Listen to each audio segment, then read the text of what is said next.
I eventually, on the Sunday, went to Forest's feeder team, and then signed schoolboy forms on the back of my dad's blue Cortina. Right.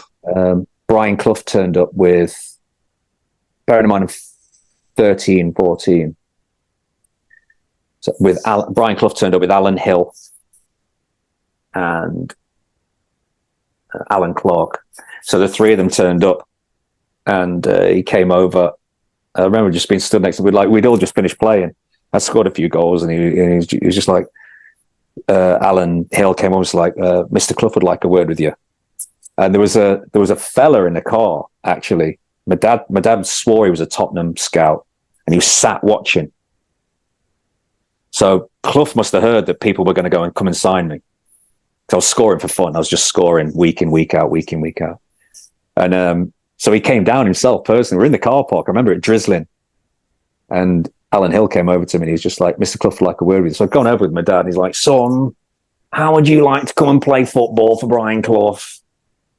And I'm like, looked at my dad and sort of gone, yeah. He's like, Alan, give him your pen. Anyway, this contract goes down on the table. On the bonnet of the car.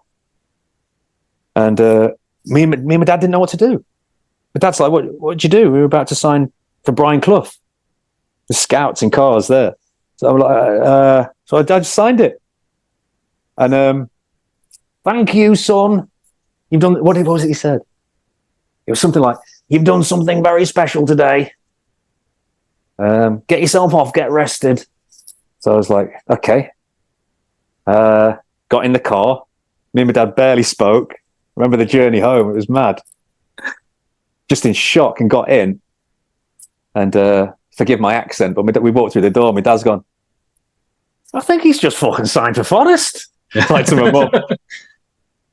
And she's like, what? Going mad. She's like, I said, yeah, I've just signed. I don't know what I've just signed. I think I've just signed something on the boot of the car. I think it was schoolboy forms. So yeah, so that was me signing at 13, 14 years of age, just as my GCSEs were coming up, which I subsequently then just tossed off because I was going to be a professional footballer in my head, which was the stupidest thing I ever did. But yeah, so that's there was circling. There were lots of scouts circling. I could have gone here or there, but Cloughie just rocked up and signed me in the rain, like some vision.